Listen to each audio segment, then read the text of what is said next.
Mahirap mag-working student. Hindi dahil na mahirap. Ano ba yung mahirap? Negatibo ba yung positibo yung sinasabi mo? Sa akin kasi, o sa pananaw ko kasi yung hirap, positibo. Kasi meron siyang ibinibigay na pagbabago sa every time na ma-overcome mo siya, merong pagbabago siya na ibinibigay. Yung mahirap, yan yung patunay na meron kang pinagdadaanan na ikaw lang ang dadaan at yung iba hindi makakadaan dun dahil mahirap. At kung madali yumaman, tol, lahat may haman na. Hindi madali yumaman.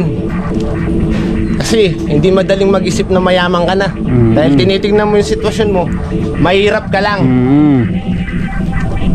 Pero ang hirap at ang yaman, kaisipan lang ang pinag-uusapan dyan. Hindi man yung kung anong meron ka. O kadami pera mo, may ka o may... Ang tawag doon?